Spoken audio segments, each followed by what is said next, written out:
that introduction, Melissa, I'll turn it over to you, and I can share my screen if you want me to throw the proposal up for everybody to take a look at, if that would be helpful, or you can just talk us through it. I say we start talking, if that's okay, and then if somebody wants to have it up, that's certainly absolutely, that would be wonderful.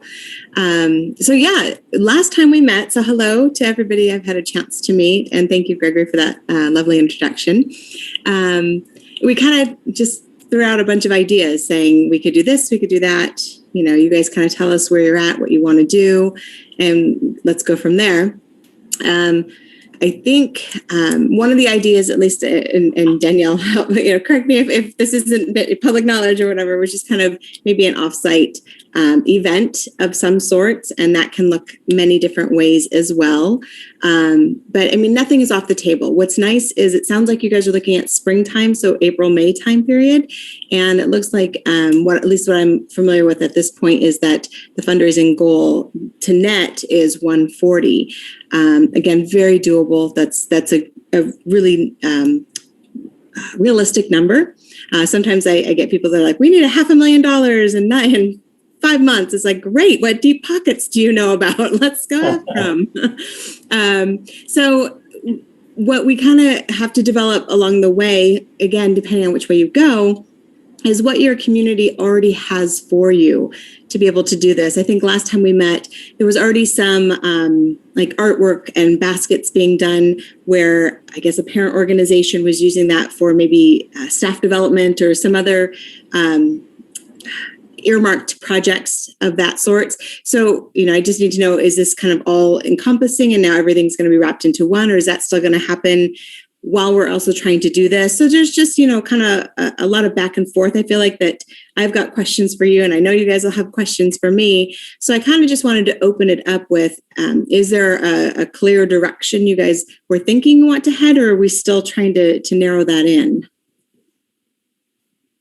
Yeah, well, I think that's part of the discussion tonight, is figuring out how exactly we want to do this. So we had kind of the first fundraiser event we've done in a long time because of COVID and other reasons back in May, which Danielle helped lead the way on.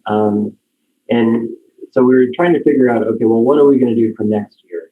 And so we've had a couple of thoughts. One is, like, should we make that event we did around our May 1st celebration, the Maypole event, should we turn that into a huge, much bigger event, fundraiser, and make it, really the keystone of the year? Or should we try and do something more spaced out over the course of the year leading up to a bigger event?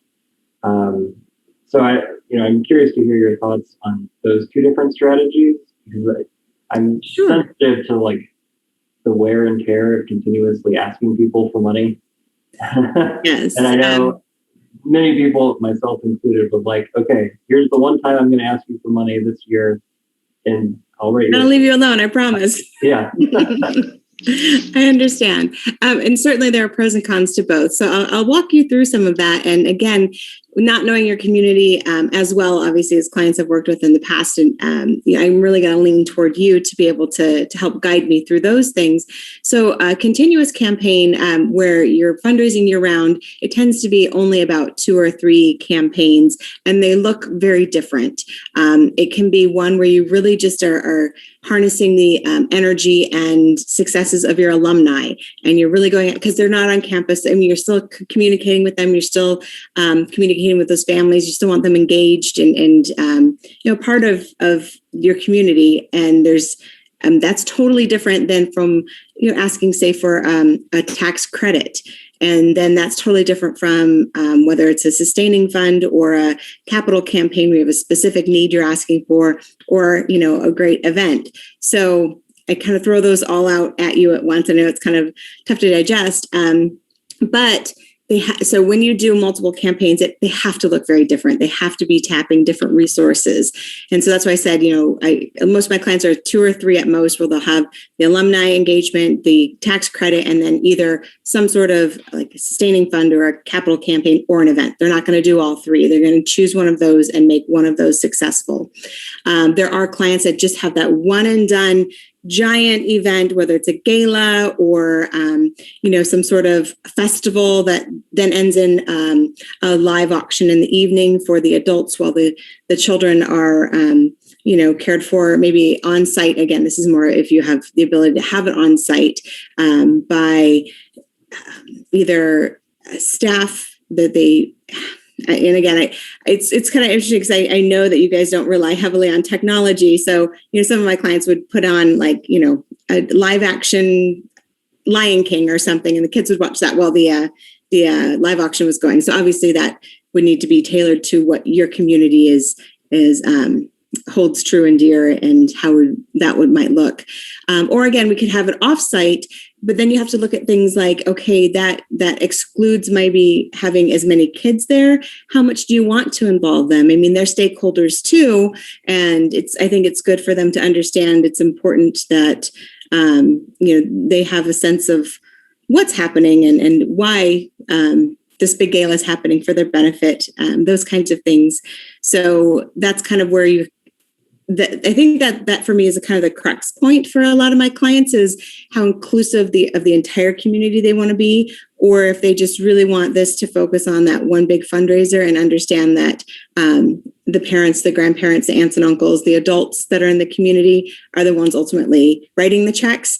So maybe it's a good idea to have mom and dad have a date night and have a babysitter and come out to this really nice gala and are willing to spend that money. So again, that's a lot throwing at you, but does it help kind of guide you in an idea or a path you're thinking is a better fit for you? Yeah, absolutely.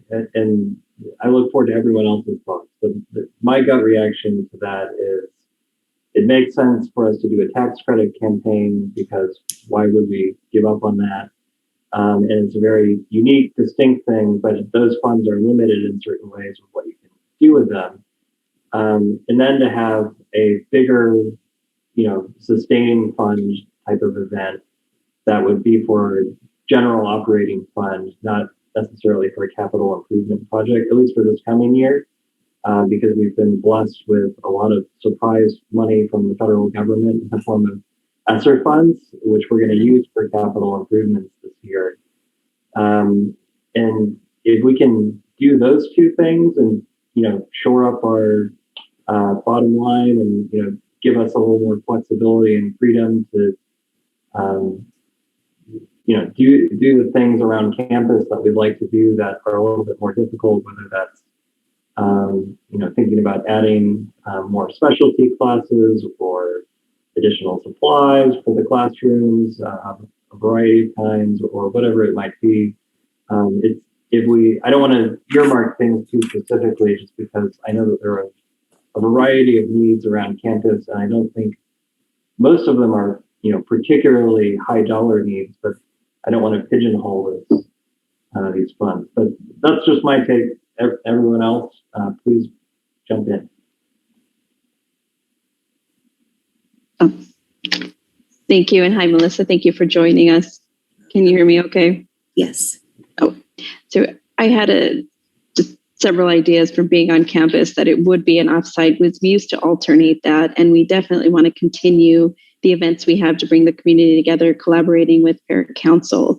So my idea was the school-wide offsite, dinner and drinks, perhaps babysitting hubs, so we could branch out to maybe childcare or make that also an additional fundraiser. But giving that evening back, and if the teachers are open, because that would still need to be part of the discussion, is bringing faculty and staff into what their ideas and what they could incorporate for us. Because in the past, the class would contribute to a class art project that we would include in the live auction, and that was a very big fundraiser. It drove a lot of dollars up. And so it would be nice to have something offsite, again, for the adult evening. And being on campus for prom, it was just endearing to see a lot of the adults be revived with the music and just the atmosphere. And we have a beautiful campus, but I don't know that drinks could be provided on the school campus. So that was the only reason why I had suggested offsite. But we certainly have a beautiful area to house events. Yeah. So that is a good question for me to know. Is it something where it's just against school policy to be able to do that? Because, I mean, legally, with you guys being a private school, you would just need a liquor license. You legally could do it, but morally, ethically, policy-wise, that's where I need to know where you guys are. Yeah, And Frank, who could answer that question? So we're a charter. Public charter, would that be still the same rule? Mute, Frank. Oh, you're still on mute, Frank. I'm sorry. Public charter means we have to follow public school rules because of state funding. And typically, I don't know of a public school that is allowed to lift a drug, alcohol, weapon prohibition on their campuses. It is true you can go off campus and do all of those things, but you can't bring those to a campus. Do you guys have a private charter or private school designation at all, or no? No, we're just a public charter. Okay, no, that's really good for me to know then, yes. So, Danielle, I love the idea of a more sophisticated event off campus. I'm also wondering if this coming year is the right time for that, because we've all spent so little time on campus over the last year. I almost wonder if bringing people back onto campus would be almost a bigger draw than going somewhere else.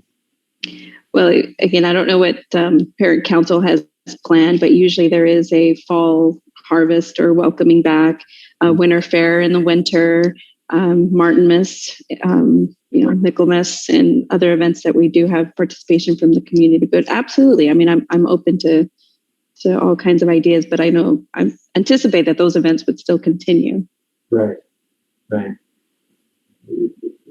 So I guess go ahead, Frank. Danielle, I know you and I have mentioned this before around the idea of off-campus.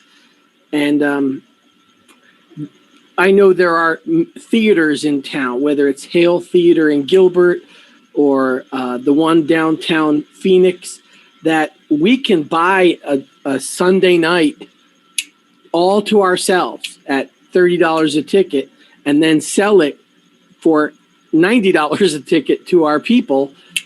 And they can bring kids if they want. I mean, our families seem to really like shows and musicals and theater. And I could see that as being, a $10,000, $15,000, $20,000 profit on a night like that. And then the families are on their own to go eat dinner, where I can contact 4 dinner places on Gilbert Road and say, will you give us a kickback if we direct our families to use these restaurants? Obviously, we do that now with smaller restaurants like Rubio's and places like that, and we get $300, $400, $500. But for those big time restaurants that, a bill is going to be $100 for a family to eat out, that you're going to get a bigger kickback. And if we're filling a place with 400 people, you're going to make a lot of money too. I just could see that as a night out as well. So are you guys looking to do kind of a one and done event, or is it, again, like, does a 140, does that encapsulate, say, a restricted fund from a tax credit? I mean, I don't know. What other folks think? I think the tax credit should be its own event. Just my thoughts on it. I think it's something that needs a lot of education as well, like how to do it that it doesn't cost you anything, why it's important. I think that can be its own event, and I would hate for that to kind of get blurred in because people don't like to deal with taxes, myself included. The only thing about the tax credit is currently most schools, including us, allow a parent to say, I want my tax credit to go to my kid's class. And so then it is not in the general fund for us to use for things that we deem necessary, like a capital project. That ends up going to pay for that particular third grader's supplies that year, or that eighth grader's eighth grade trip that year. And so tax credit, I think the first thing you said, Kirsten, is it's an entity to itself. I think the fundraising efforts we're talking about should be separate from tax credit. Okay. No, that's helpful. I just didn't know if when you reached the 140 number, if it was inclusive of projects that would have allowed you to use tax dollars for restricted, where they've got their list of like 18 different things. And it's usually, the music and arts and technology and playground equipment and those kinds of things that it's earmarked for. Could we, I was reading up on the tax credit, and I think it was, let's see, I wrote it down, section 43-401 subsection G, if anyone's got that memorized, where it has a list of eligible activities and programs. Could we, maybe let people choose between 2 or 3 of those that that the school kind of deems as the most important ones, so that we can ensure all of those credits? Or are we not? And I actually sent an email to the Arizona Department of Revenue just asking a little bit more on clarification of what we could and couldn't do there. I only did it earlier this week, so I haven't gotten a response yet, but I'm curious, Frank, if you know, or Gregory, if you happen to know, or anyone, if we could do something like that. I believe that list that they put together and say it can be used for that is a green light to a parent to know, oh, see line 4, I can use it for that. And so school boards can't say, we're going to only allow it to be used for these 3 items. If it's on the list, that's kind of the law, that a parent can use it for that. Okay. I didn't realize it was that specific. Thank you. So do you find that your parents automatically designate? Because that seems unique to me. For them to specifically say, I want it to go to this. Normally there's like, here's my $400, here's my, whatever it is. And they know it's restricted to that list that the IRS or the state has for it to go to, but it hasn't, it's not common for me to see like the school go, oh gosh, we gotta buy all these tambourines because that's what parents want. I think many do. I don't know the percentage number, but I assume there are many who also don't. So Kirsten, I think to your point, for the ones who don't, we have flexibility. We could pick any of the ones that we want. But and like you said, it's about education. It's how you voice the campaign and how you present it to the community. You're going to have the people who've done it year after year and consistently give the way they give, but it might open their eyes to like, oh wow, look at all the other things we can do. So yeah, definitely work on that messaging. Any other thoughts on kind of a direction? So what I'm hearing right now is that, certainly do your tax credit, because that's always money that is great that may or may not be earmarked, but certainly helps the bottom line in various forms. But that would be completely separate from that 140 number we're trying to get to, either through a sustaining fund or an event of some sort, but more of it being a one campaign to get that 140 number. Is that what I'm hearing? Yeah. Yes. I think that seems to be the agreement here. Okay. And I'm happy to send over information on what each one could look like if you find that helpful. And again, to move your board meeting along so you guys aren't here till 10:30 at night. But saying, here's what a sustaining fund would look like, and here's how we kick it off. Here's the messaging we put behind it. And this is how we would engage the community to participate. And then here is what a I'm just going to go with offsite event right now because it sounds like your the parent organization that you guys already have doing great things really is utilizing the space on campus. And again, I'm not sure. I think now, because we've been away for so long from our communities, but if you're intending to bring them back to what you guys have done so much in the past, you don't want them to kind of feel like, oh gosh, it's another thing at the school, I might pass on this one. You don't want to get to that point. So is it fair to go ahead and kind of go the direction offsite, or do you guys want to look at maybe option A on-site, option B off-site, and kind of compare, because they are different. And what I explained to Danielle is when you go off-site, there's just so much added cost to it. It could be anywhere from $60,000 to an extra $100,000 that you have to raise. Again, depending on what you do. If you decide to have it, say, a beautiful property where you're having to pay food and beverage and audio visual because they only let you have use their caterers or use their on-site AV. There's contract negotiations that have to take place. And sometimes they'll slip things in. I was sharing this with Danielle. I've taken over an event at one point and looked at the contract when I came in, and the person who had started the process didn't see that they were going to charge them $50 for each Wi-Fi per hour. So of course their event was 4 hours and they needed at least 5 Wi-Fi logins. And, it was just a cost where they're like, wait, where did this come from? It was like, yes, you have to look at the contracts. So definitely, a write-up on a sustaining fund, how that could launch and what that would look like.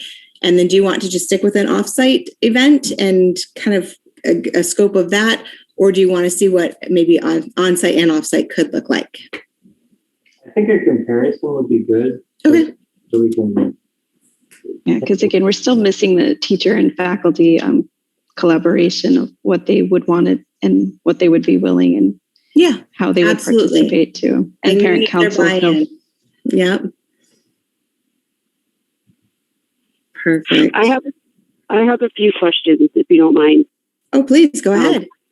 Mrs. Nellie Grosenbacher, Hi, Nellie. thank you very much for joining us on this meeting. Some ideas that I like. I like the idea of a big, like a spring gala or a winter gala. I think that the bigger galas do bring in the bigger money. I like the ideas of having class participation in regard to contributing an auction gift if we were to have a silent auction. Like first grade can make like a camping basket, second grade can make like a movie night basket, so that we can start with having auction items and then reach out to the broader community for services that they offer. But my real question, if we have a silent auction, is do you partner with a live auction platform so that bidding on silent auction items could start pre-event? And then we're able to see, you can place your bids online and then you're able to see as they're going up. And then it's more of an online platform. Is that anything that you've ever worked with before? Oh yes, there's plenty out there for you to choose from. Absolutely. And most of them now do have a on-site and a mobile friendly and early bidding. Usually what you'd hire an event services for that, and they have the online platform. And that's going to be where say you do have whatever event it is, you can do your ticket sales through it. You can do your online bidding, and you can open that up whenever you want. You can close it whenever you want. And you can do items that say it's kind of a buy it now, where if you spend $500 on this, you can have it, not have to, sit there and haggle with, somebody else trying to buy that option. So there's plenty of options out there. And I can definitely let you know ones I recommend, and also provide you a list of, the 50 that I know of. So if you have somebody within your community that maybe has a relationship with one of them already, can get you a discounted rate, that's really, again, where your community is going to come in, and we would kind of need to see where those resources are to see where we can save money and, or just, shore up a relationship. Say it's somebody that maybe works at one of these companies, and to, have somebody within your community that you can support in that way is always really nice. Thank you. Of course, you're welcome.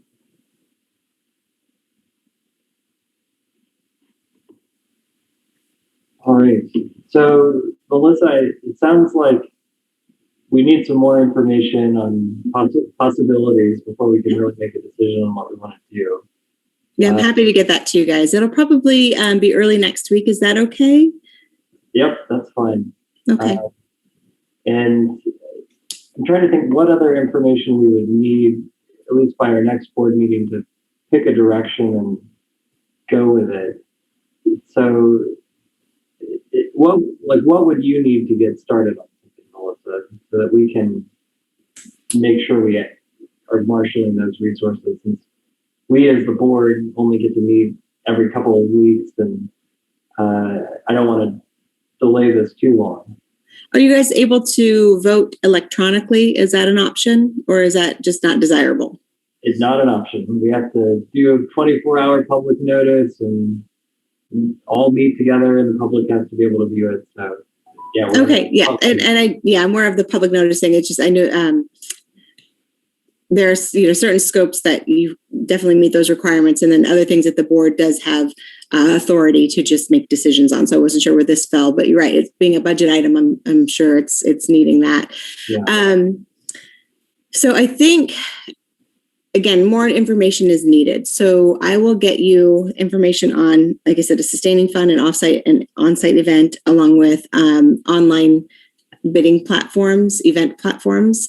And then I think it'd be good, since you guys meet every 2 weeks, maybe if I can get that to you early next week, give you guys time with it to just kind of mull it over. And you guys are welcome to email me any specific questions you have. And I can always capture them, or have, you guys have one point of contact where, say it's Danielle, where you guys email her all your questions and she just sends them over and I answer them all at once, to really hone in on it. Because I feel like the next time that you meet, you need to make an informed decision, and we're just not there yet. So if I can do that for you, and would that give you enough time to digest the information and feel like you guys could come together and have a clear idea of what direction you would want to head? Yeah, I think that should be sufficient, because that's a week and a half or something like that we'll have. So. And I'll make it as comprehensive as possible, but I'll certainly bullet point it, so it's not, you guys won't be going for law degrees, there's no need for that.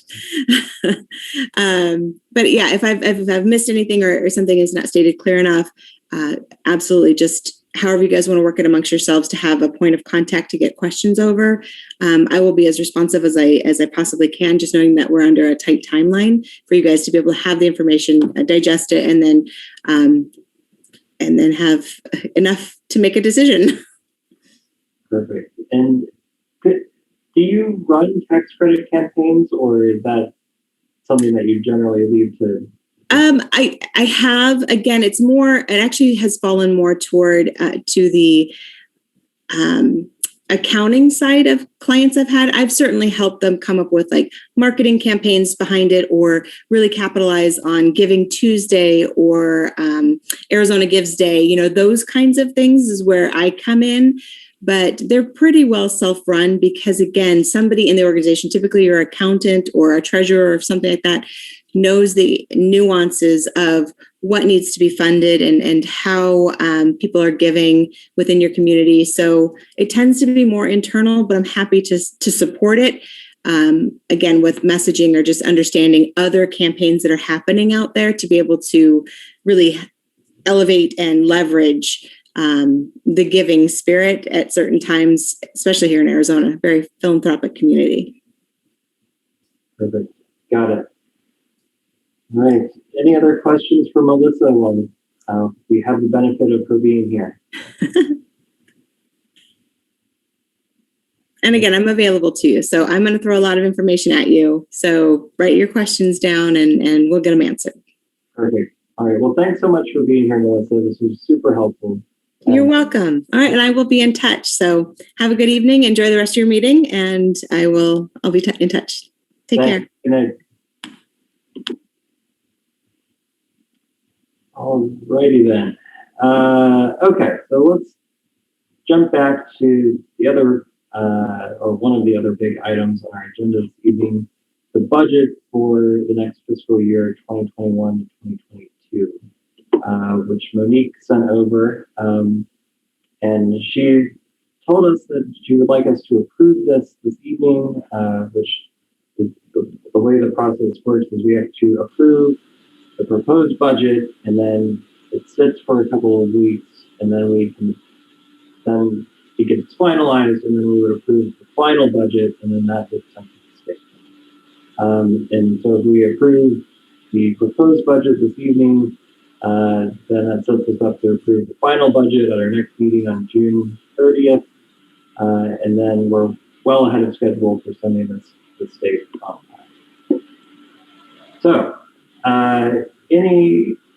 Frank, I think you might be the most versed in the proposed budget, so we'll probably be looking to you with questions. Any questions about the proposed budget?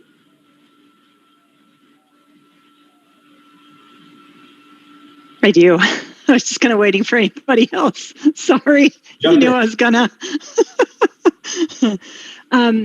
I just wanted to a couple of things that I noticed and I was looking at the P&L that has the budget highlighted for this year.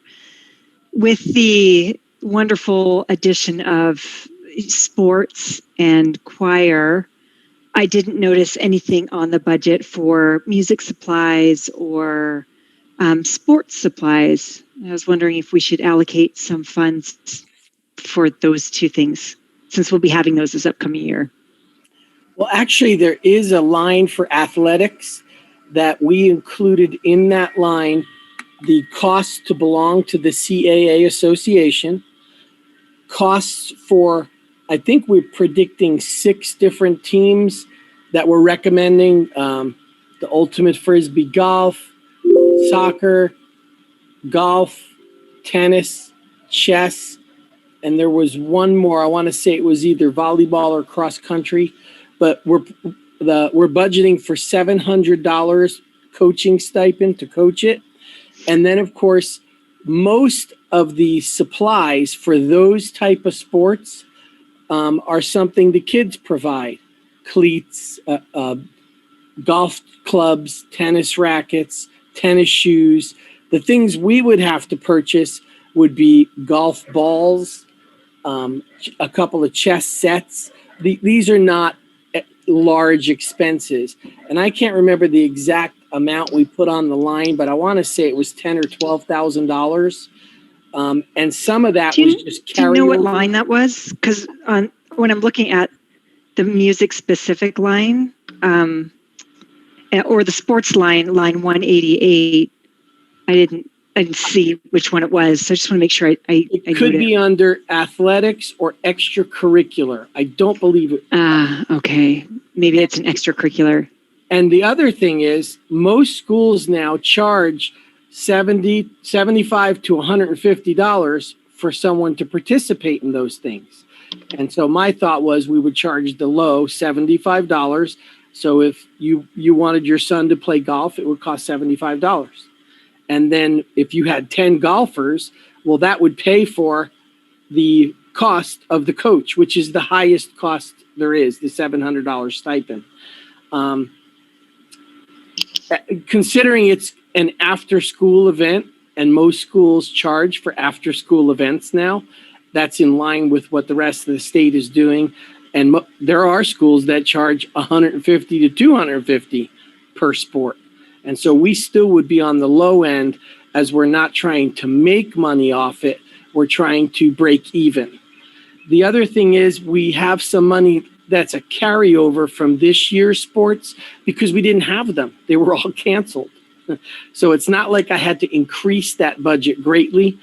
I used what was left from this year on that line and added to it a little bit because we're trying to add 3: chess, golf, and tennis.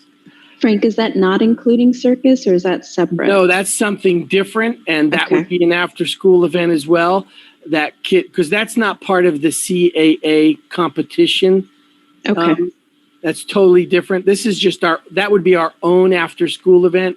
And that gentleman, Jens, I can't remember his name. I meet with him Monday, and he charges, the parents would pay him directly.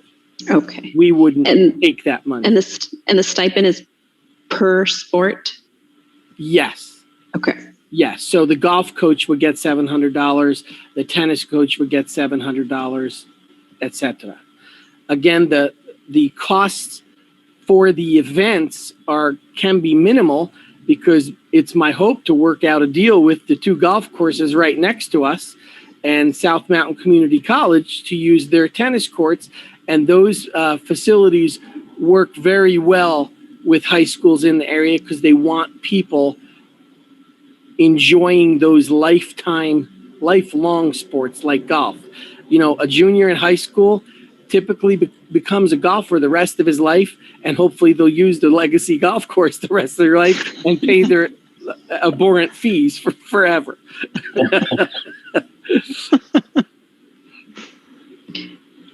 If I can do a quick thank you to April. She puts these all together in a drive, and I tell her thank you in an email, but April, thanks for doing that. I appreciate it. Yeah, extremely. I learned from Gregory. Kirsten, you asked about music fees. There is the only real cost I have for music fees, because we started with choir, not instrumental. And we have keyboards, we have pianos, and I just have to pay for the teacher and sheet music at this point. As the program grows, I know she would want a room, or she would want risers, maybe a better sound system. But for right now, in its first year, with just a 7th grade choir, an 8th grade choir, and a full high school choir, the teacher and I have been talking about what the needs are, and there are not many right now. Great. And the discussion for instrument will be instrument instruction at That is correct. Clearly, the staff, especially at the grades, really wants strings back. And the issue is, in this year, I couldn't do both at the same time. I had to choose one. And in talking about which one was easier to hire right now, because we had someone on staff who's highly qualified to teach choir, it worked out really well that we have someone that we know and love and trust. And why would we go searching for someone else that may or may not exist? And so we went with choir, and we decided to do it at the high school first and foremost, because as you know, we are focused on growing the high school. That's where we have the most openings. And the students are telling us the main reasons they leave after 8th grade are for extracurricular opportunities. That means choir, band, orchestra, athletics, theater. And so we've added several athletics, and we've added choir to try and keep them in our high school.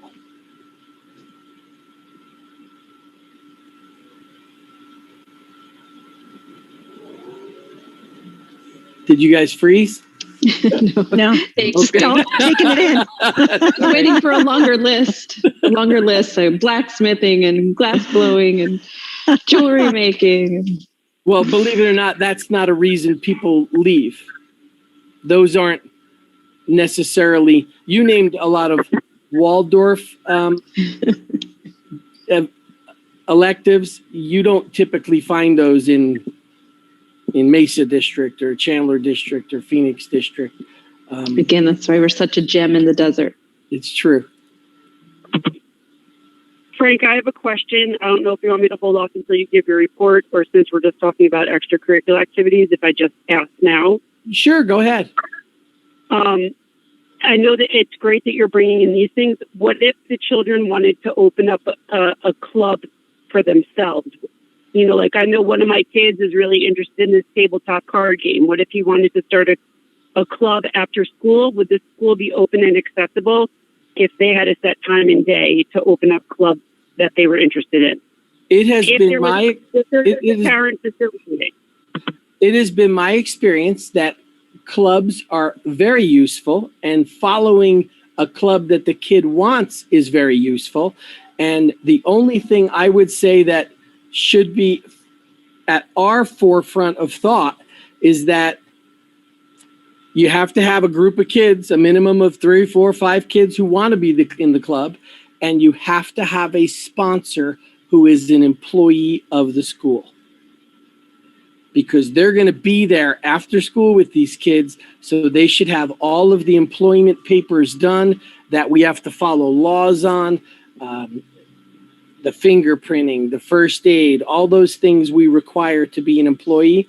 And then I would tell you, as long as there's an adult on our campus that is willing to sponsor that club, why would we say no? Unless it is so, like, I'm not sure we would agree to a satanic club. That's just something I know from public schools. You typically don't agree to those things. So they have to be in line with the school's goals and visions. But if a card game club, why not? A checkers club, you pick a club. It doesn't matter. What if it wants to be a community volunteer service club? There are lots of things you can do like that. That the list is hundreds, and you would say yes to it. Again, I would just want a adult sponsor to supervise them while they're on campus. But like me only being a board member and not an employee, I wouldn't be able to be the sponsor and be there. I would say I would leave that to this board to make that decision if they think that should happen. I know you're required to have fingerprint cards.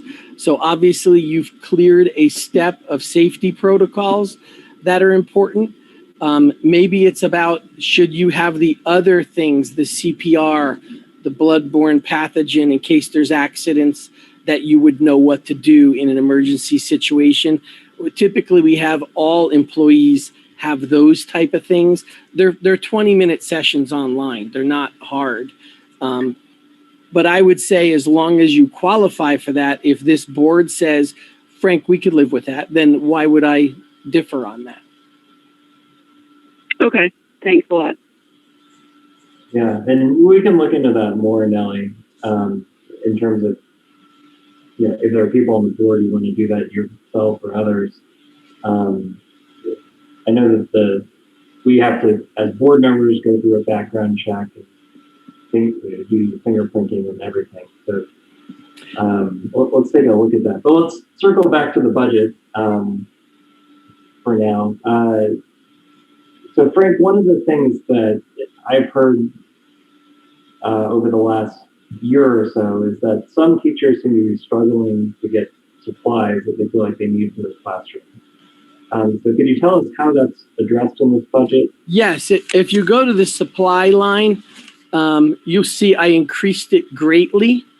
And I think, Kirsten, you were even asking some questions like, how come it went to such a large number from the last year? And the answer is simple. This past year, we didn't have a lot of money in the supply budget, or it was moved, it wasn't spent, because we were online for most of the year. We didn't go through supplies like we normally do.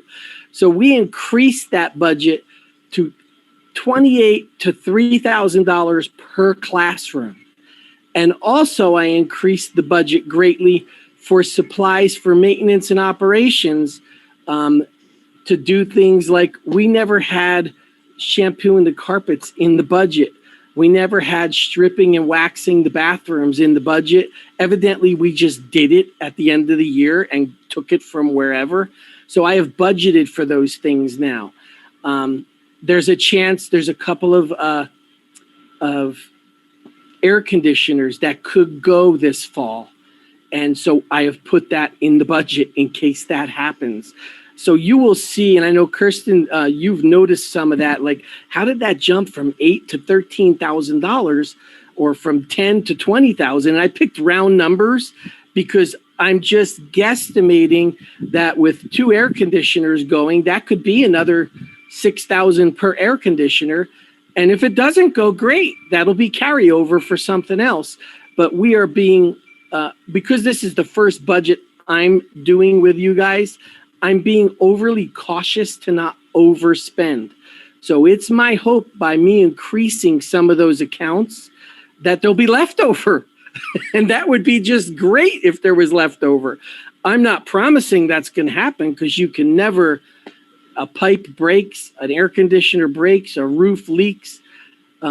We never seem to have enough in that budget amount to take care of those unforeseen things. And so I met with Steve and Hector for a good 2 days to go over every single building and what we might incur coming up. And I put it in the budget just in case.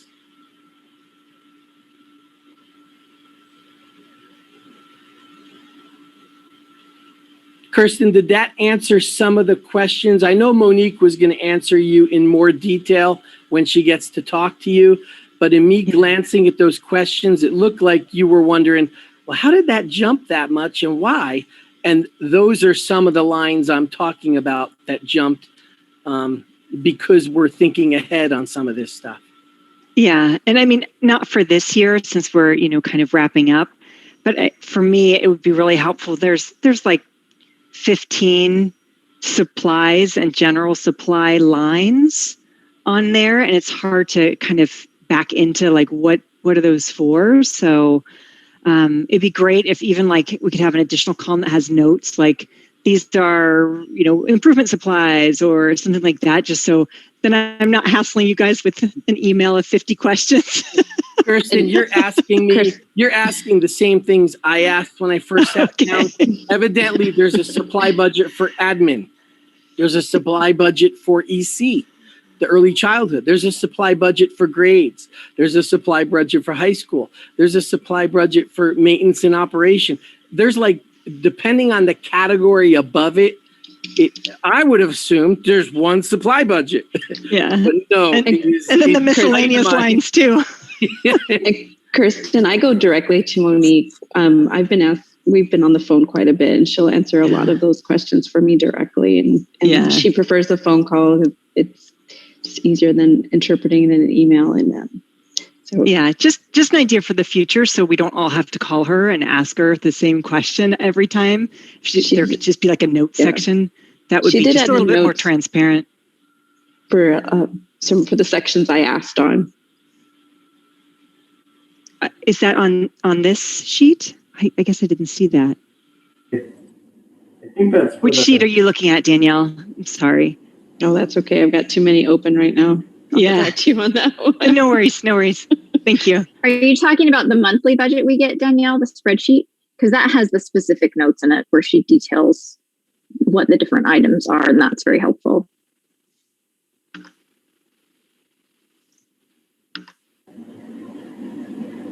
All right. Well, setting aside the procedure for following up with Monique about questions, any other questions specifically about this proposed budget that we can try and address this evening? No? Okay. All right. Well, then I will move to approve the proposed budget for fiscal year 2021 to 2022.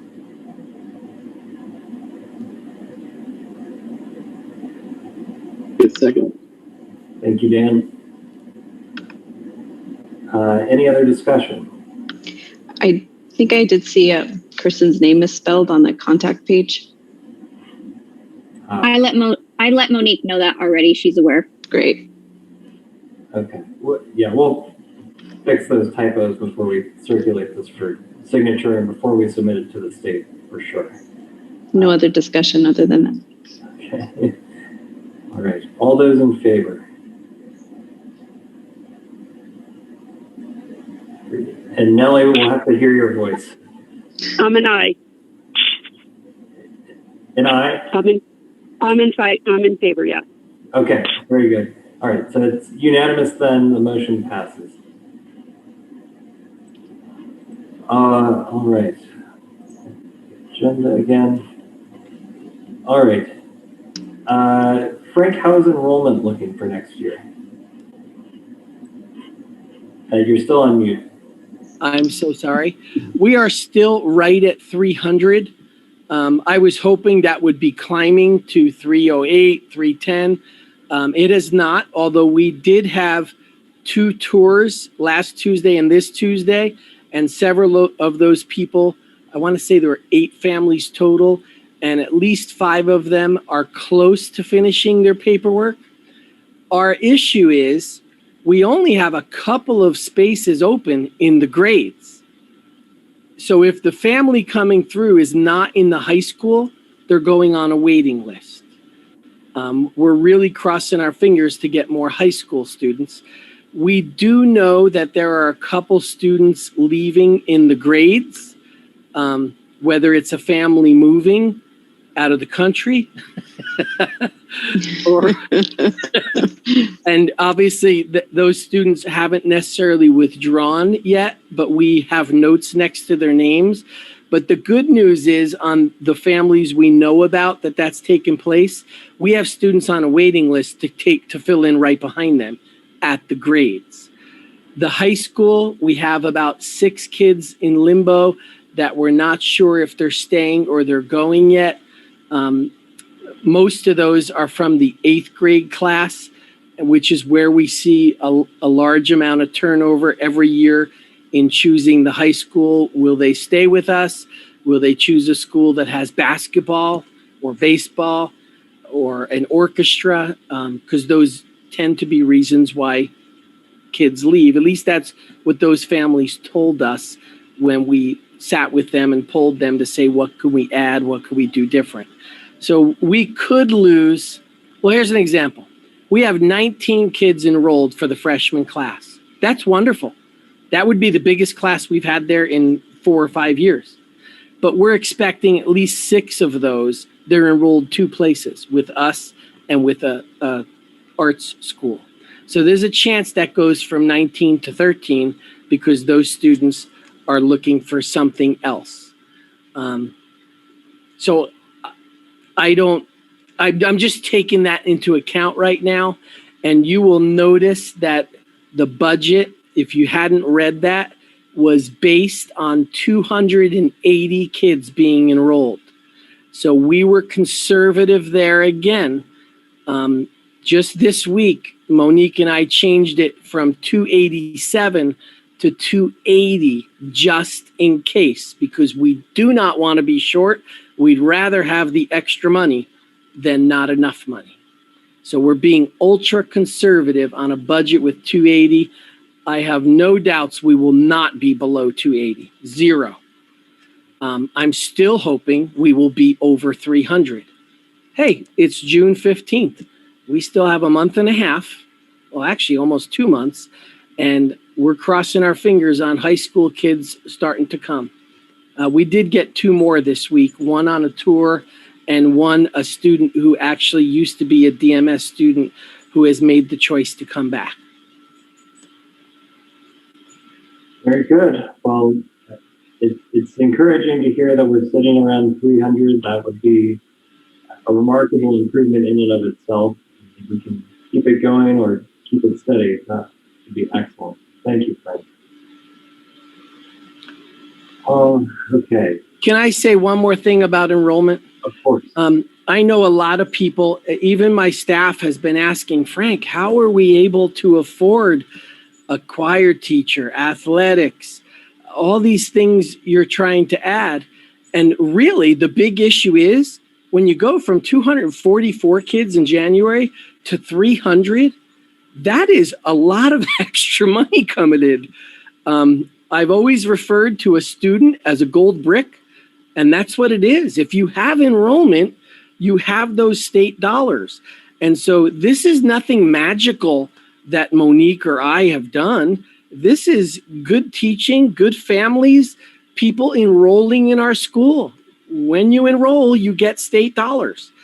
247 to 300 is a large amount of students registered. And that really is why we're able to do those things.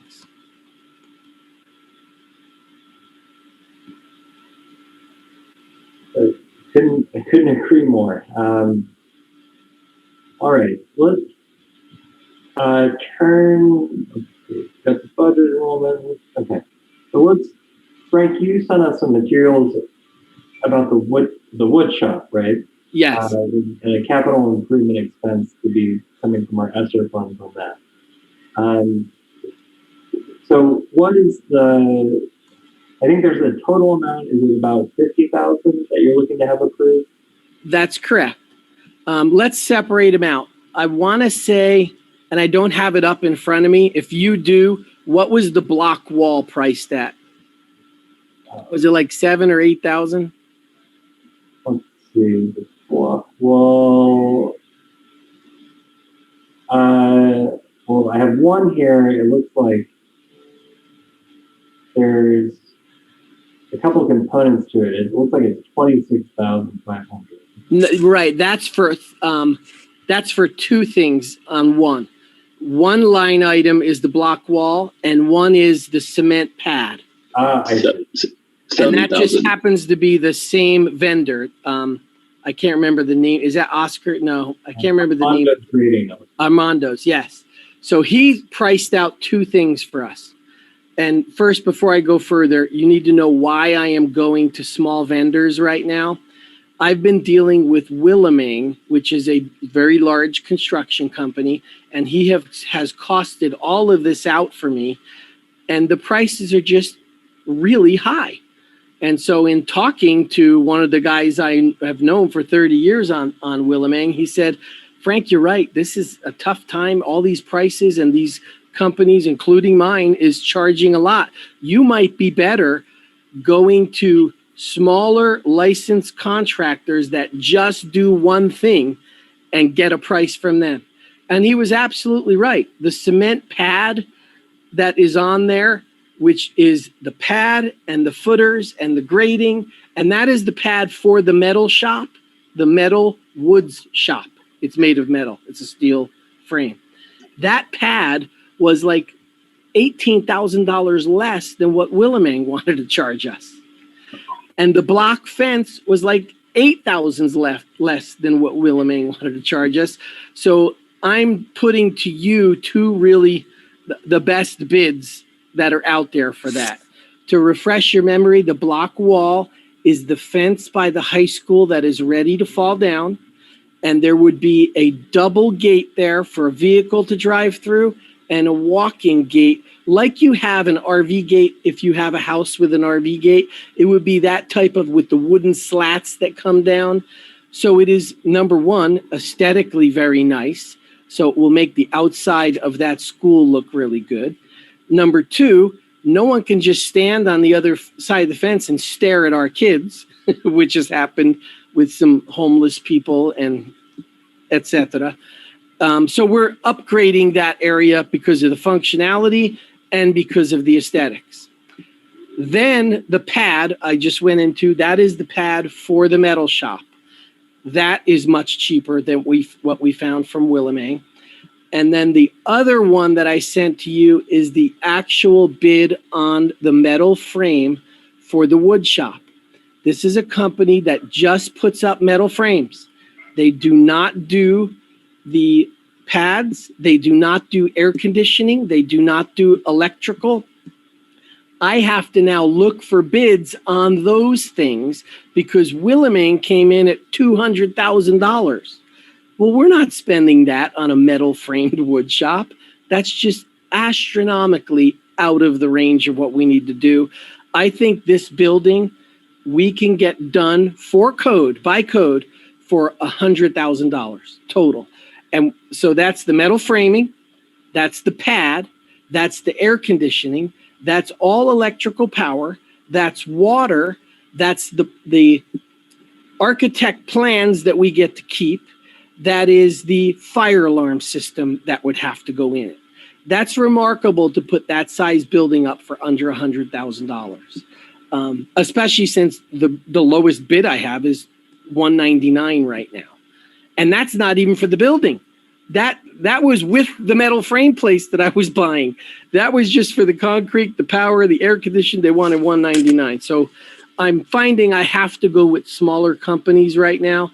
I promise you I am requiring that they're licensed and bonded and that they will send us estimates like this. and that anything that's built, we will get the actual blueprint plans for the future, and that those plans have met specs from architects. These companies are pretty sound. That metal frame company, I'm forgetting the name of the one I sent you because I researched like 6 of them. That has great reviews from that company. So those are the 3 I sent you tonight to move forward on.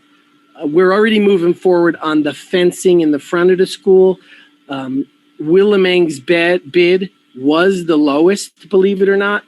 Dan, I did search that company, Allied, that you gave me with Greg or Gary, someone, and he came out and they did an invoice for me, and it was about 8,000 higher.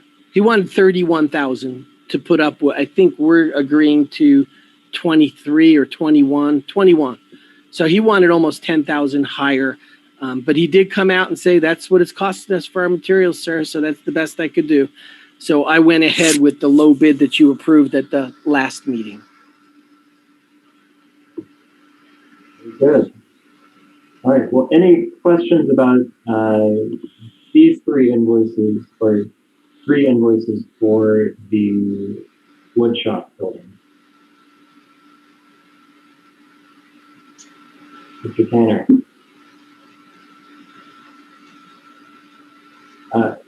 You're on mute, John. I can't hear what you're saying.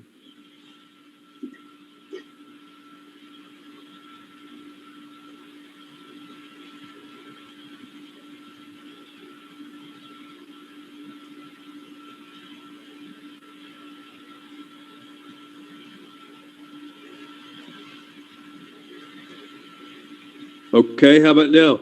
Yes. There we go. All right, there we go. Hey, Frank. Hey, John. What size is the wood shop? What will it be? Is it the same as it is now, or larger or smaller? It's a little longer. It's 60 by 20. Okay. I want to say it's about 11 feet longer. Oh, And I included Luis and Steve on these walkthroughs to make sure I wasn't building something too small or in the wrong place. Yep. They were included in the dialogue of what was needed, what was necessary. And so they have seen the plans after the dialogue. They walked the site with the gentleman who came. So I feel good that they're supportive, that this is a good way to go. and it will be in the same spot where it is now? No, No. it will be. Do you know where the cement pad that exists by the storage room out by the high school? It will I be do. where that cement pad is. That building, the bid we had on that building was $400,000 because it's not a building. $400 to rip that shed, that the tin walls. It used to be a parking stall. Am I right in saying that? In the old days, yeah, that was parking. Yes. Yeah. So a whole bunch of work had to be done to that, including demo. Yeah. So this one, the concrete guy is actually demoing the old concrete for like $1,800, which is nothing, and then laying a Right. brand new foundation per the specs of the blueprints that we get from the metal shed company that we have to follow. So that's where it's going to be. So the noise, I'm not worried about power tools because it's away from classrooms. Sure. It actually is a decent, it's not too close to the high school. So the elementary kids can just walk across, and we're talking 5th grade and up, walk across the volleyball courts out there. Yeah. It's kind of off the beaten path so that the sound won't affect anyone. And is there water going into this building? Yeah. I missed that. I'm sorry. We're using the existing water. We haven't decided. I don't think you need a sink inside. You need water outside. And so there's an existing hose bib there that we will replumb to make fit against the building. Okay. But I don't believe we need a sink inside. Sure. No, I think that's very reasonable. Well, that's exciting. Thank you for that. And all of that is out of ESSER funds. None of these capital projects are coming out of the regular M&O budget. And my calculation is 274,000 in ESSER funds left. And this project will probably be about 120 with the white fence included. Frank, if this is approved this evening, do you have a completion time? Do you have any idea? I do not, although they know I would like it by the first day of school. The pad, Sure. the pad and the, the pad and the building are not an issue for the first day of school, but air conditioning and power could be, because as you know, to get power to that building, I have to come off of 28th Street, and that means I have to have permits from the city. So that is Right. the next vendor I choose for that will be working with me on that. And in talking to Luis, if this goes into October, so we start the school year out in the current wood shop and we move in October. But we really want to feel like we're making progress on this project, because if we don't move, then we're looking at a whole nother year of those poor kids in 117 degrees in that building. And it's just not a good situation there. So I feel like that I would actually prioritize as that's the top project, because we are putting kids in a structure that we know is not a good place for kids to be. Understood. No, I agree with that.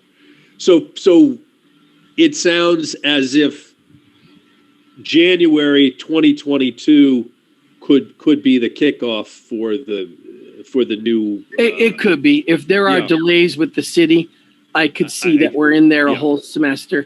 And as you know, you almost count on delays with the city. So Yeah, but that's very positive though. The beginning of 2022, fabulous news. thank you, John. Yep.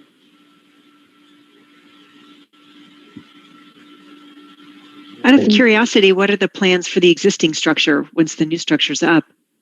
I do not have plans for that yet, other than I have talked to Michelle, and I know she's listening right now.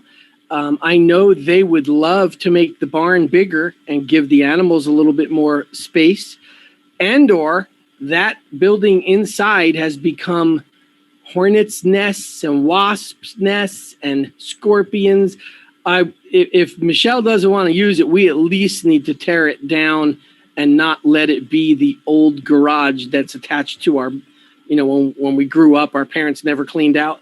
I don't want it to become that. I would want to take it down and make it sightly instead of unsightly. Fair enough. Frank, has there also been a discussion with high school on the fence? Is the block fence, does that seem to be in a... Christy and Millie know the fence has fallen down. I haven't talked to the whole staff about it. I just know their concerns that wobble in the fence, it kind of sways, and that gate is not a good gate. You really can just hop the fence, as we've seen with lots of people who cut through our properties.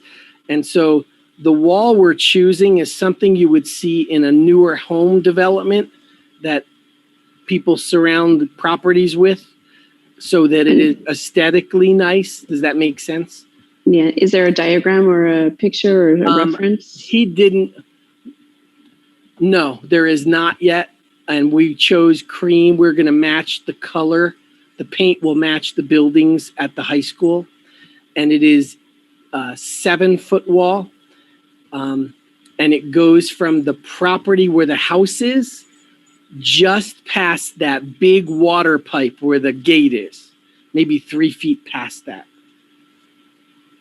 So it's that farthest area in front of the school across the street, where a lot of our cars park,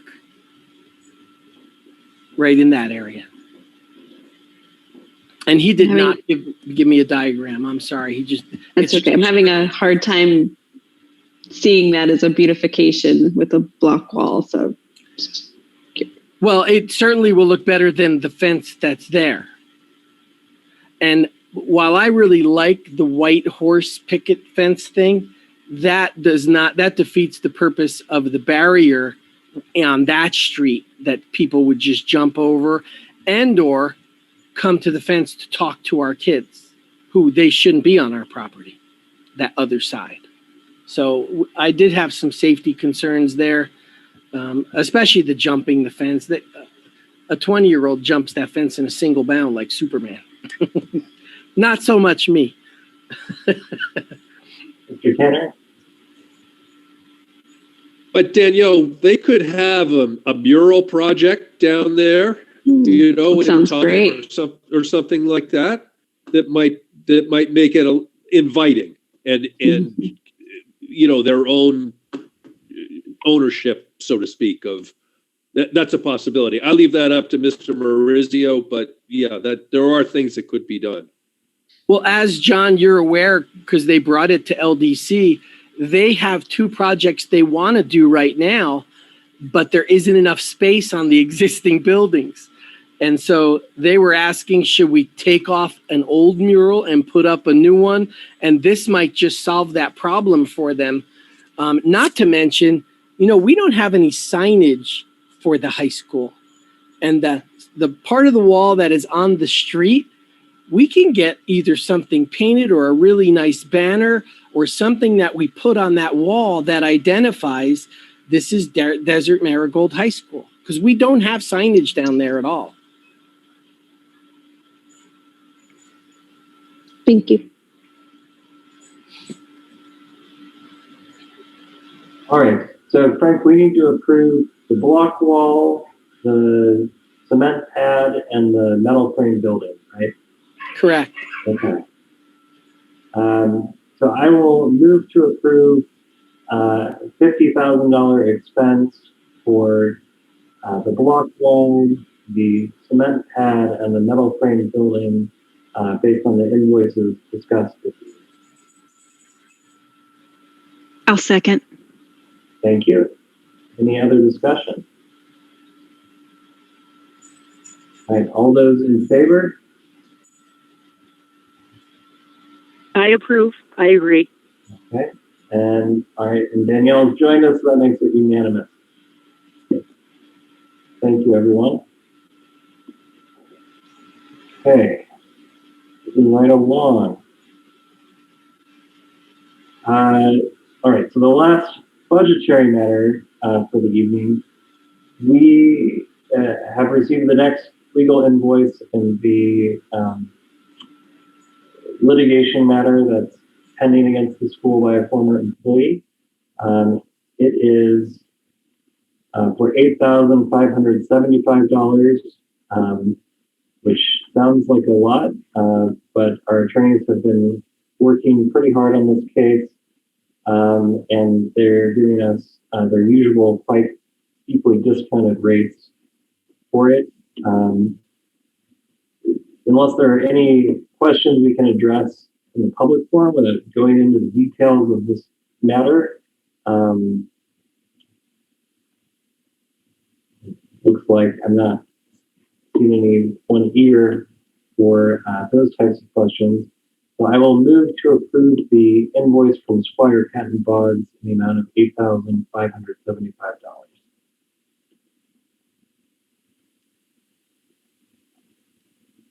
A second. Thank you, Dan. Any discussion? Right. All those in favor? And unanimous on the visual side. Nellie, where do you stand? I agree. Okay. All right. The motion passes unanimously. Thank you. Okay. Frank, could you fill us in on what's going on campus this summer, other than the things we've already talked about? If you could touch on the contemplation exercise. You bet. Look, everybody likes to take a breath in the summer, but the people in the front office, there really isn't a breath. There's so much to do in prep work. Obviously, we're in the middle of the contemplation, and while everyone is being cooperative and meeting and coming and showing. It can be emotional. There are things being said that there's a lot of emotions involved in this. And in the end, I'm still very optimistic that this is going to be a good thing for the school, because we needed to do something to move forward. And I know that even in just my short time here. So we have the contemplation. We also have, we're prepping for, in 3 weeks, we start the summer teacher training. We're now up to 13 people in the training, and 3 are paying customers from Tucson and Sedona. So we're happy to hear. The other 9 are from our campus, which I'm also happy about. But we are, in the first time that we're having this in quite some time, we're getting some people to pay. Again, while talking about this, I have to thank Parent Council. You guys are awesome. This is going to be a great training. The trainers are excited. The current teachers we have that I know are excited to start. I know I'm meeting with Michelle and Laura next week to start planning the lunches for those 2 weeks. And the parents, I thank you again. They have agreed to put money aside to help pay for half of those lunches, which is awesome. So the training is lined up. Another thing that's going on is we are very busy finalizing hires. We still have a 1st grade opening and a 5th grade opening. And I'm solidifying 2 interviews for next week for the 1st grade job. And the 5th grade job, I'm waiting for a background check before I offer, because we interviewed yesterday.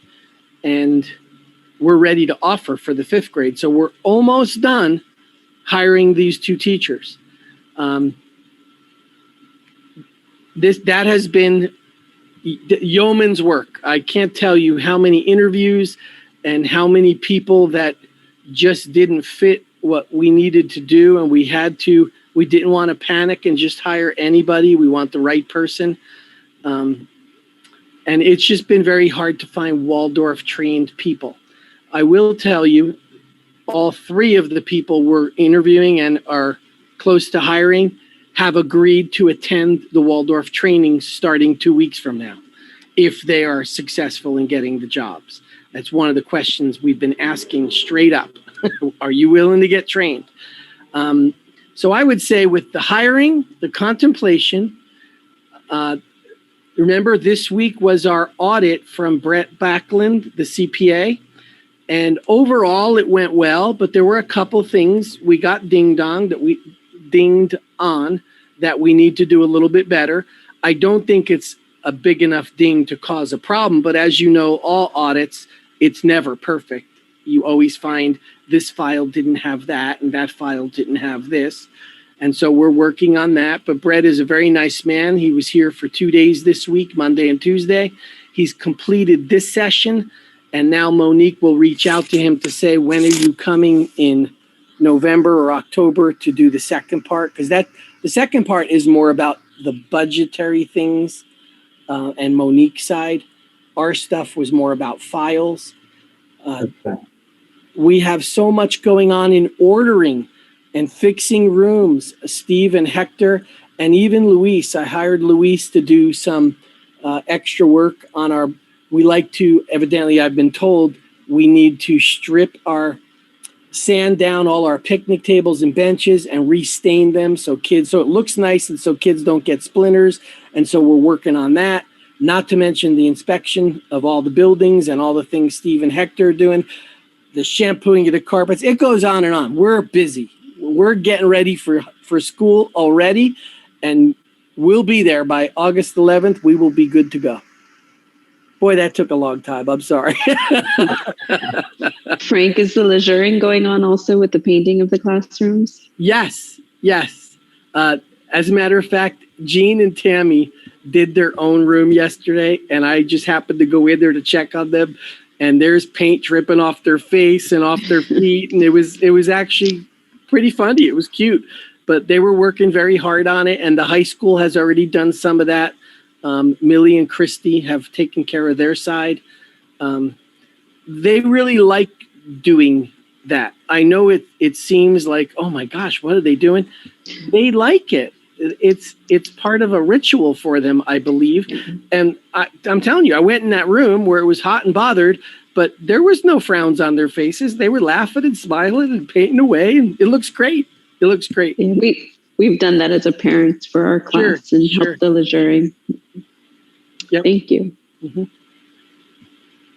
Frank, Frank, oh, go ahead. Frank. Bill. Yeah, I'm sorry, Frank. I don't have any service, so I wasn't able to open up your emails and read your reports. I just am asking, are the teachers that you're interviewing, are they already current Waldorf teachers and doing additional training, or are they coming from a regular public school background?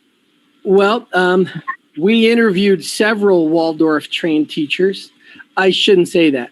We set up interviews for several Waldorf teachers, and they didn't show for the interviews on more than one occasion. And so we moved on from them. There's a level of professionalism there that I'm not going to hire someone who misses 2 interviews. I just can't do that. You've got to be a responsible, good teacher. So we had several interviews with Waldorf teachers, and it didn't work out. The teachers that we're looking at for Tuesday are not Waldorf trained. And the teacher that I'm waiting for a background check on is not Waldorf trained, but she has taught at DMS on 3 separate occasions, including as a long-term sub for us this year. And then she moved to Mississippi, but she's moving back. And she is willing to go through the training this summer as well. So we know that teacher well. Okay, thank you. And when I return on Friday, I'll be able to read through all of my emails and everything and be able to read your report in full. Thank you. No problem. And Nellie, if you think you need to come by on Monday and just get caught up, you know you're always welcome to do that. Thank you, sir.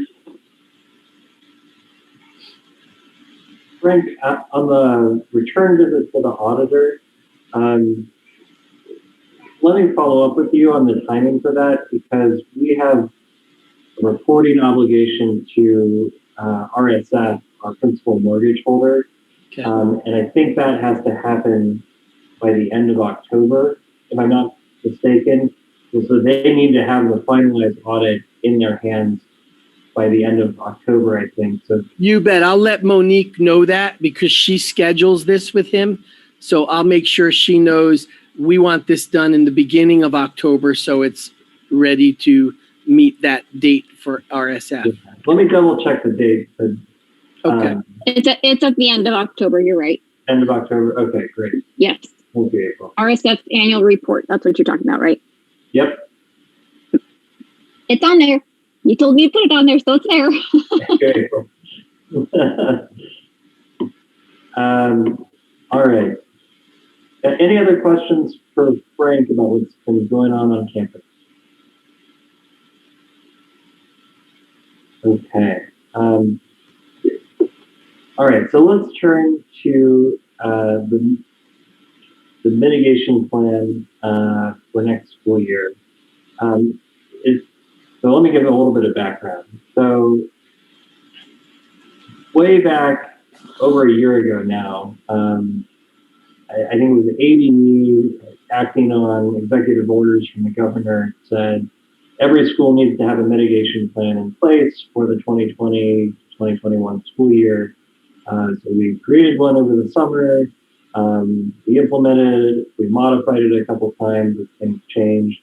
And now we're in this limbo period where we have a new school year coming up. As far as I know, there is not any directive from ADE or from the state that we are required to have anything specific in place going into the next school year. But Frank, have you heard anything different on that? That is correct. Whatever things they put in place last year supposedly ended at the end of the school year. So they have not given a clear direction of you must do this for the new school year. Right. And Back in, I think it was November of last year, 2020, 80 issued a mandate requiring masks to be worn very strictly on all school campuses.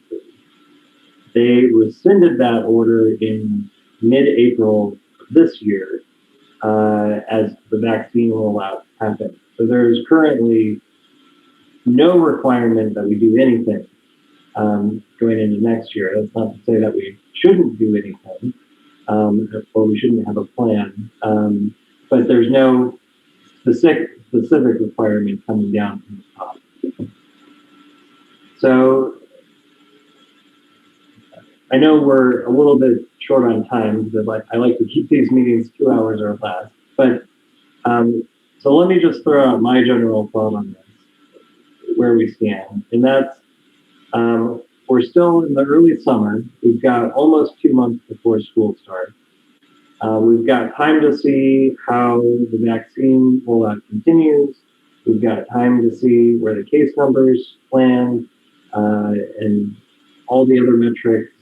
So now it doesn't seem like the time where we should make a decision only to find out a month and a half from now that things have changed and then have to change it again.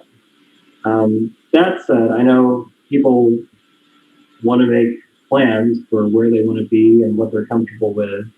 So I don't want to drag this out forever, but I think if we were to, mid-July say, okay, this is what we're going to agree to do as a school, I think that would be enough time for people to figure out if they're comfortable with that or not. So that's my general thinking. And, I look forward to everyone else's because it's a sensitive subject for sure.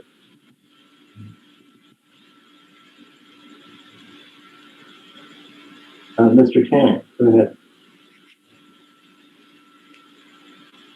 Mike, my question is, just for clarification, so we are not required to have a mitigation plan for the upcoming year? As of right now, no. We're not required. There's no requirement for that from any state authority. And so the current mitigation plan expires on the last day of this month, or has it already expired? I don't know if it was the end of the last day of school, or if it is the last day of the fiscal year, which will be June 30th.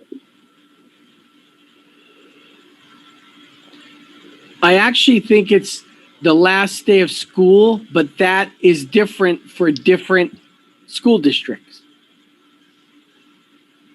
So that varies depending on what district you're in.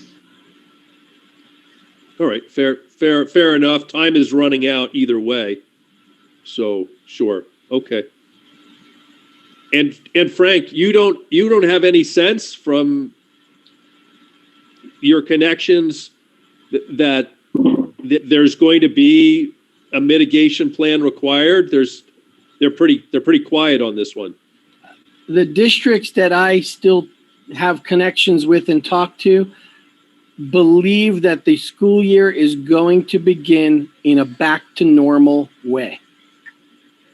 Okay. That being said, all of them are prepared if something goes awry this summer and the governor changes something, they're prepared to reenact a mitigation plan, but they are moving forward like all of that is in the past.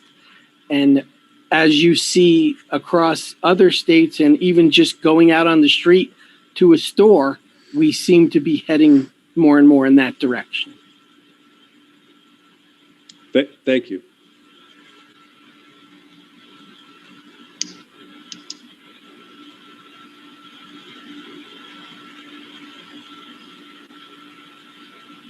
So, Gregory, you're proposing that we don't make a decision or making a decision not to change it and to revisit that in July? Well, my proposal is not to change for this current fiscal year anything, but to for the next school year and saying, let's wait and see before we make a decision about what we want to do, if we want to do anything.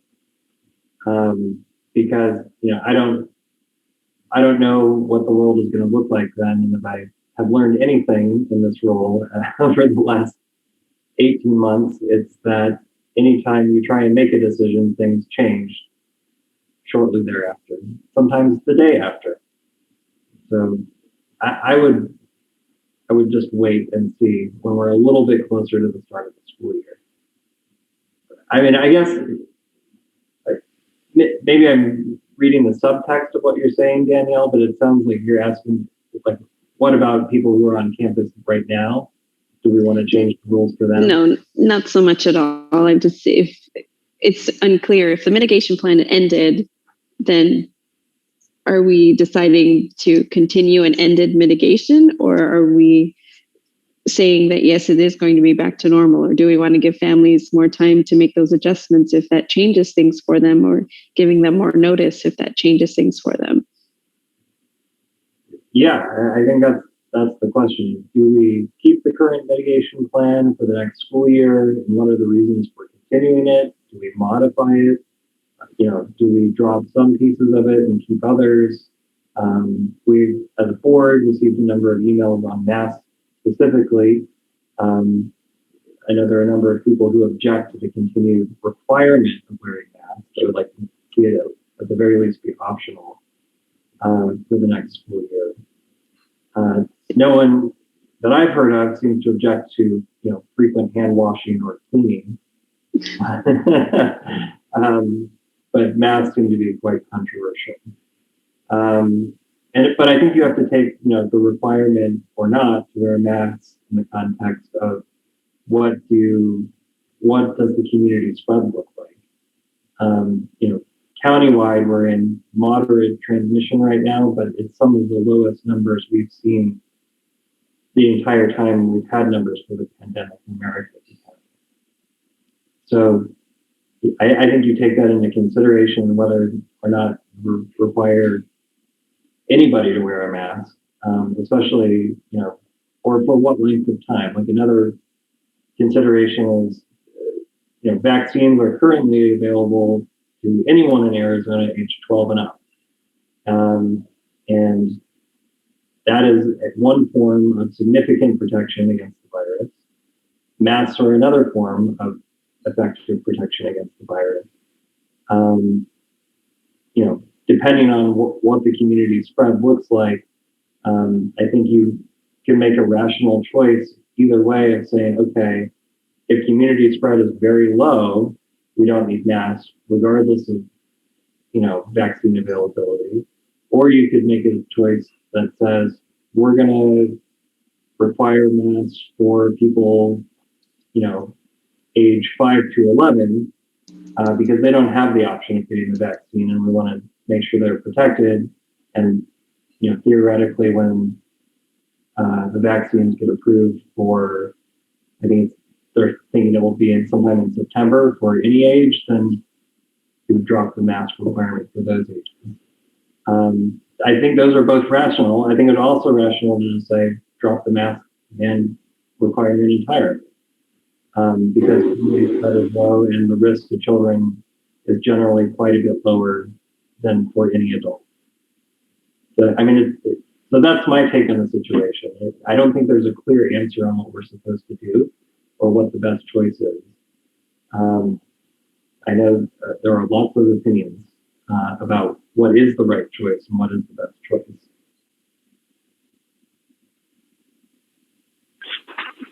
I feel that if the mitigation plan has ended, then it seems like it should be business as usual in September. If there are people that are still hesitant, then I feel like we could say that masks are optional. And those are my feelings. I think that anywhere that you are out right now, pretty much within the state, a lot of people are not wearing masks, whether that's because, the vaccination rate has gone up, or they feel that the cases are down. And I think that, we've received a lot of feedback from parents within the school. And it seems like, I think that one of the questions last month was, Frank, if you guys were going to reach out to the families that were hesitant to come back to school, what were the results of that? It seems like some people, I knew people that were hesitant that did not send their kids to school because they did not want their children wearing masks, not in fear of catching a virus. I had one parent respond. One parent has asked for an appointment with me. And that's Monday. Okay. So it wasn't a lot of parents who wanted to meet with me to talk about it. You guys know where I stand. I think that at the least, I think they should be optional. And I think that we shouldn't put this off another month. I think it should be optional for students and teachers and faculty to wear a mask or not have a mask policy at all. And that's where I stand on that issue.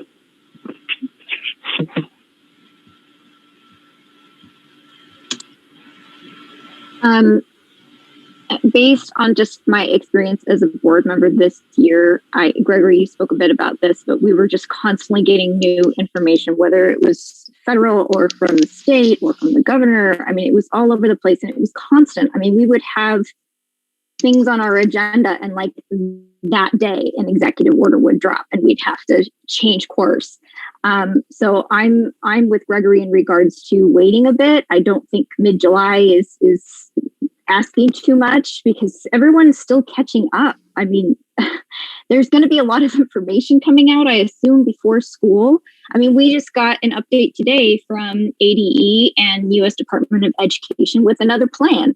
They've been posting those. I looked back. We've had 3 different plans from the U.S. Department of Education. One came in February, one came in April, and one came this month in June. I imagine we'll see something again before school starts with the most updated advice and information on best practices and how schools should be going about this and making their decisions. I understand that we have a lot more options now, which in some ways is great. And in other ways, makes these decisions a bit heavier on us because we really just have to decide what we want to do as a school. But just that whiplash of making a decision and then having new information come in it's a nightmare. It's so frustrating for everyone. The decisions change. I'd rather just wait a little bit and get what information we want and then make a decision. If we want to put a timeline on that or go ahead and decide well, we only have one meeting in July anyway. I mean, we could make that be our, deadline for making this decision. But I hesitate to make a plan now and then get a bunch of new information in the next month. I also feel that the masks should be optional for all. And any thoughts, Danielle, on making that a decision about mitigation plans for next school year tonight? I mean, we're a board. That's what we do. We make decisions, whether they're difficult or frustrating or not. We make those decisions to help. Yeah, I'm not saying we're not going to make a decision. I'm saying, not making a decision is making a decision. Well, but when do we make it, Danielle? Do we make it tonight? Do we make it in a month?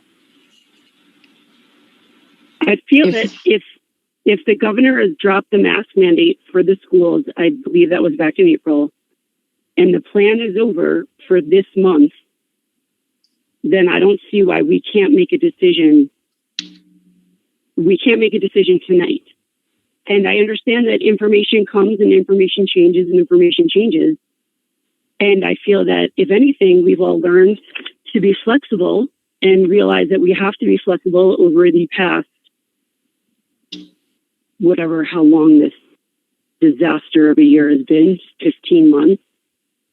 I think that if things drastically change over the next 2 months for some reason, then we can have a mitigation plan. But right now, we're not required to have a mitigation plan.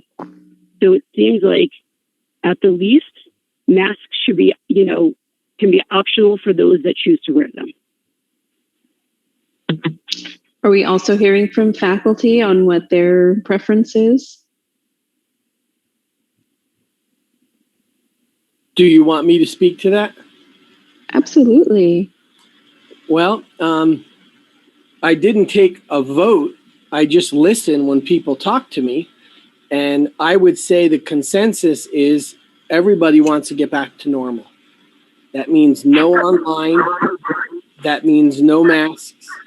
That means no social distancing. They want normal. They want the festival. They want the plays. And I'm not saying none of us want that. We want that. I think we need to consider two things. Is it safe?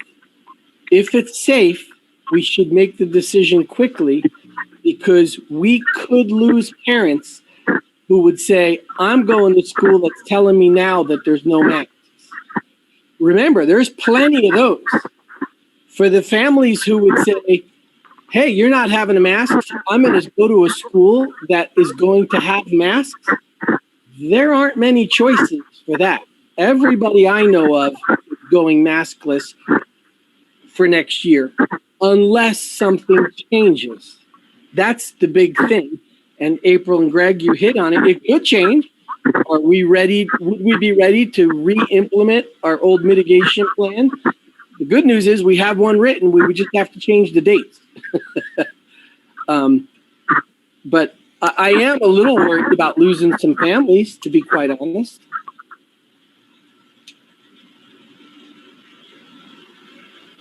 I have a follow-up question to that, Frank.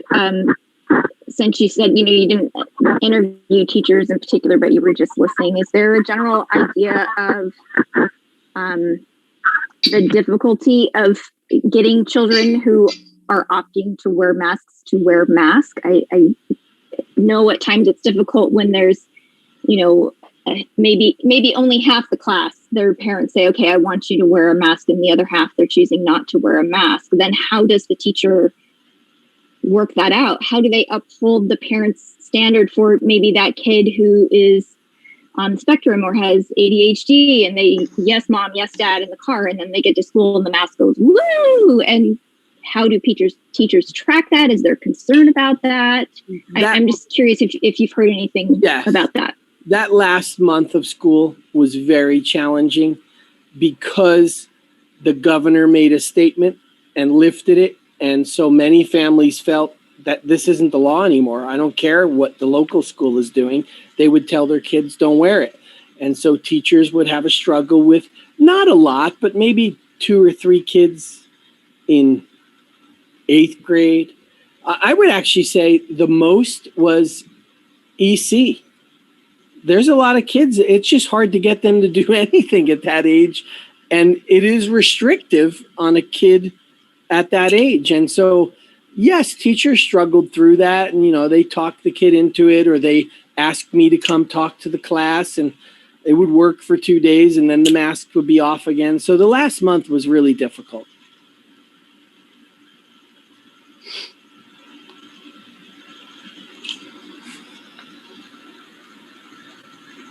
Kirsten, Mr. Tanner, we haven't heard from either of you yet. Your thoughts?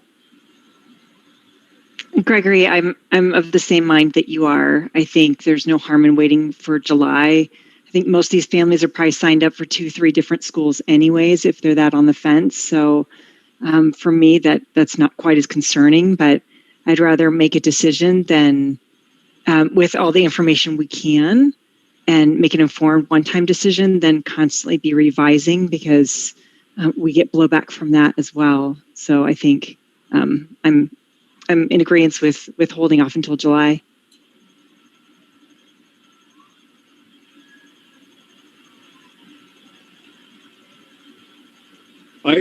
I too can hold off until July, although it sounds as if the decision has already been made since the mitigation plan is no longer in effect.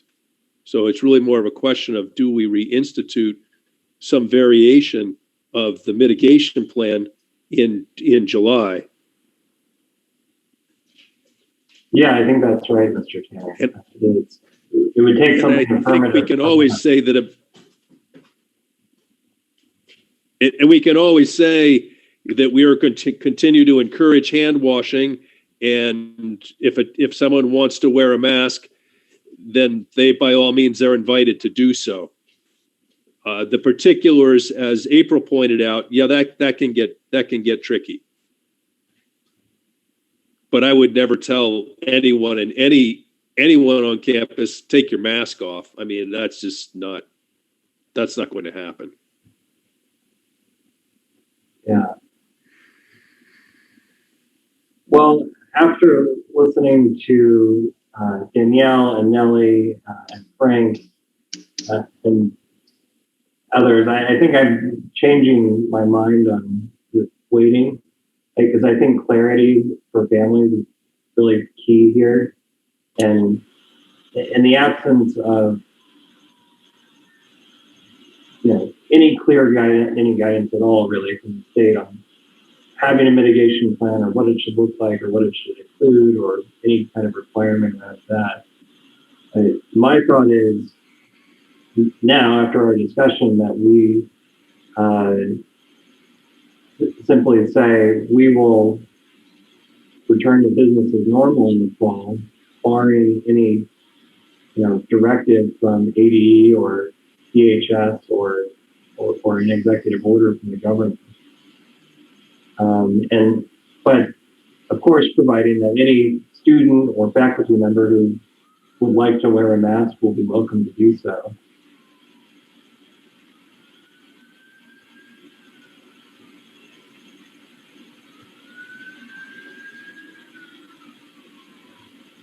Was that a motion? It was not a motion. Okay. It's a statement of my opinion. You are welcome Okay, to turn it so into a motion if you'd like, Danielle. Thank you. I was making sure I didn't miss that. did we lose Dan? I We missed did. it. Yeah, he let me know that he had another meeting he couldn't miss at 8 p.m. Oh. Yeah. This is what happens when my head is in my laptop typing. We've just totally lost someone. Okay, well, so it looks like the majority of the board wants to make the decision now. So are you inviting opinions on this topic, or are you going to make a motion, or what's happening? Where are we going from here? Well, in the interest of time, let's just put it to a vote and see what people decide. So I will move that we, for the 2021 to 2022 school year, EMS will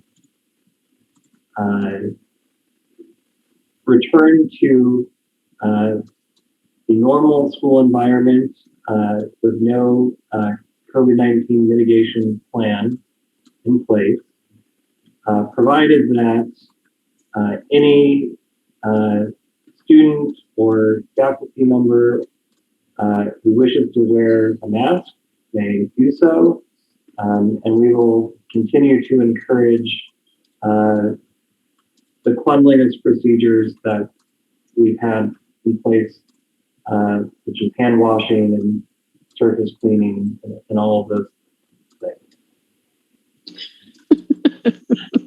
That was a mouthful. I'm trying to articulate everything. I got it. I think I got it. Bravo. All done. All right. So any further discussion on that? Do you want us just to vote and then see how it goes and then discuss? Because I could say a whole bunch of things, but I don't know that it's worth it if the vote just passes. Okay. Well, I have to offer the opportunity under our procedural guidelines. I will wait and see. Okay.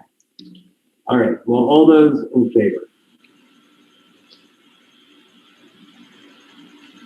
1, 2, 3. I missed it. Did we get a second? Oh, I'm sorry. Second. Thank you, Danielle. Okay. All right. So all those in favor? All right. So that's me, Danielle, and Mr. Tanner live. Nellie, what's your vote? Are you in favor? Oh.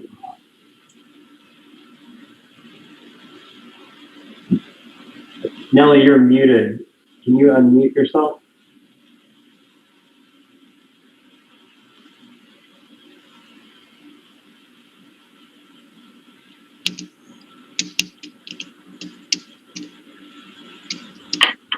Let me try. Man down, man down. Can you hear me now? Yeah. Hello? Ooh, that was a struggle. The mute button just didn't work. Okay. I believe I am agreeing to business as usual. Masks are optional. That's the motion. Yes, then I agree. Okay. All right. So that was 4 in favor. All those opposed? All right. So that's April and Kirsten. So the motion carries 4-2. So we will return to business as usual for the next school year, barring any mandate from the government. Do you want me to put that out on Parent Square? Yes.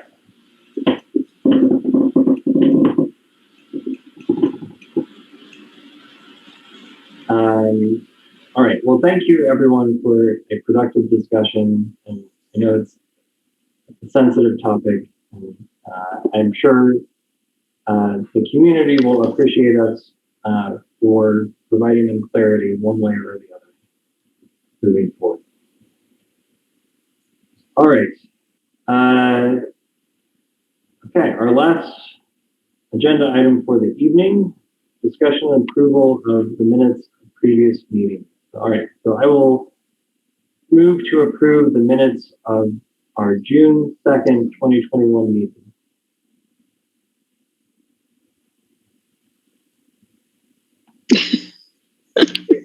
Second. Thank you, Mr. Camp. All right, any discussion? All those in favor? Aye. Thank you, Nellie. Danielle, are you abstaining? I am going to abstain. I did not review them. I apologize. All right. All right. So the motion passes 5-0 with Danielle abstaining. All right. And that's the end of our agenda. So I will move to adjourn the meeting, and I would appreciate a second to that motion. Yes. Thank you, Danielle. All right. Any discussion? All those in favor? Aye. All right. All right, that's unanimous. All right, Kirsten, if you could read the closing words for us, please. The most important tasks for humankind today and in the future is that we should learn to live together and understand one another. If this human fellowship is not achieved, all talk of development is empty. Rudolf Steiner. Are there closing comments or is that it? That's it. Okay. All right, thanks everybody. We will see you June 30th. Have a good night. Thank you. Good night.